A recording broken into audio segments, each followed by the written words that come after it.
A Marta tem uma informação adicional, porque a Rani pincelou aí a reação no Congresso Nacional, a reação do presidente do Senado, Rodrigo Pacheco. Você tem mais detalhes, Marta?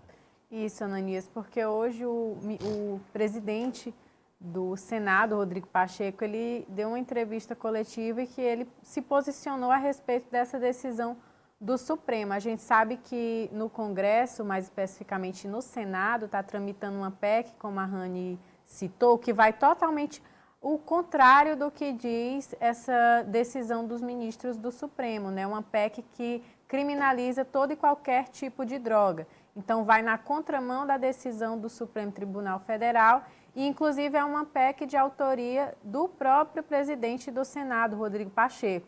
Ele foi o primeiro parlamentar a se posicionar a respeito. Ele disse que não concorda, obviamente, com a decisão que foi tomada pelos ministros e que quem deveria tratar dessa matéria, tratar da pauta, seriam os deputados, seria o Poder Legislativo, e a gente tem um trecho dele falando. Isso que é admitido, inclusive, pelos ministros do Supremo. Olha, o Congresso tem que se posicionar, tem que deixar de forma clara, enquanto isso, o STF se posiciona após ser provocado. Vamos ver, então. Fala o presidente do Congresso, Rodrigo Pacheco. Eu discordo da decisão do Supremo Tribunal Federal, eu já falei por mais de uma vez a respeito desse tema. Eu considero que uma descriminalização só pode se dar através do processo legislativo e não por uma decisão judicial. Há razões, inclusive, expostas nesse sentido. Essa é uma lógica jurídica, política, racional em relação a isso, que, na minha opinião, não pode ser quebrada por uma decisão judicial que destaque uma determinada substância entorpecente, invadindo a competência técnica, que é própria da Anvisa, e invadindo a competência legislativa, que é própria do Congresso Nacional. Então, é basicamente isso. Eu acho que a discussão sobre legalização é uma discussão que pode ser feita e eu a respeito, mas há caminhos próprios para isso, e uma decisão no âmbito de um recurso extraordinário, dando a ele repercussão geral, acaba gerando um vácuo e uma lacuna jurídica importante.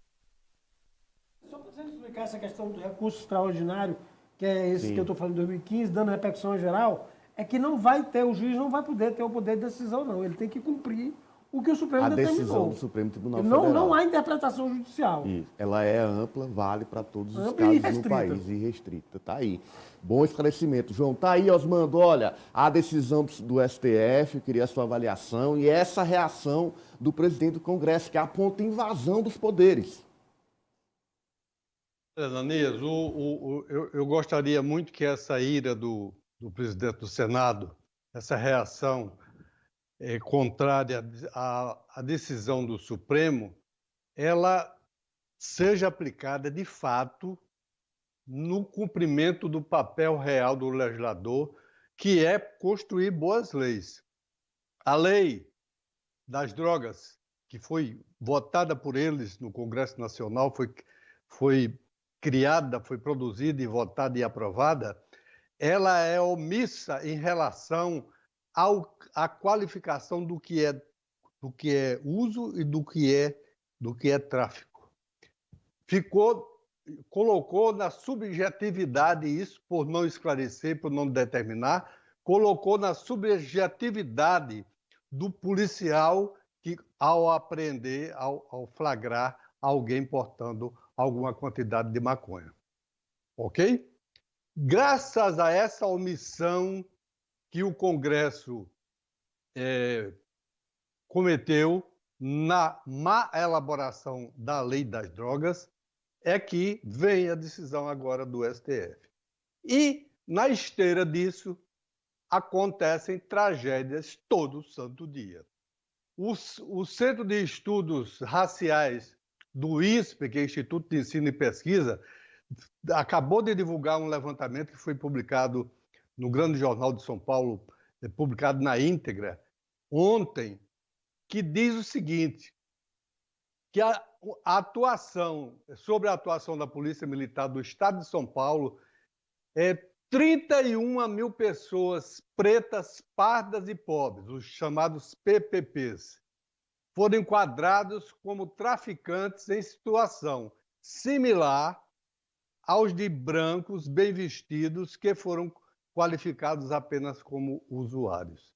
Então, há um treinamento da polícia, a polícia é treinada para a percepção de que o PPP, o preto, pardo e pobre, é sempre um potencial traficante.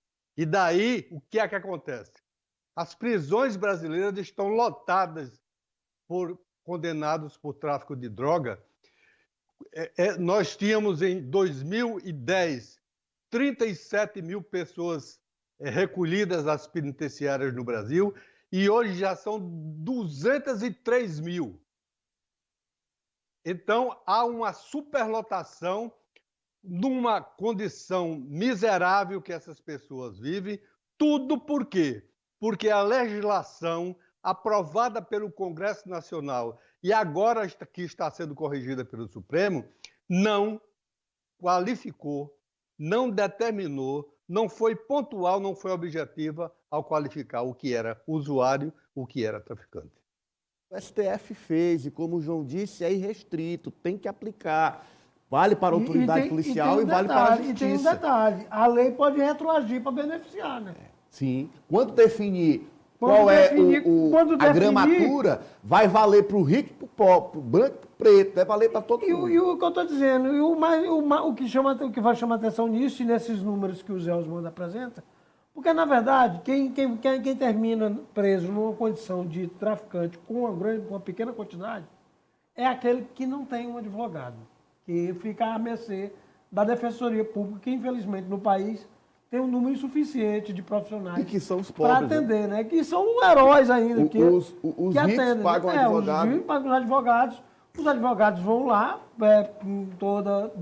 chegam logo na audiência chegam de junto, custódia, né? chegam junto, né?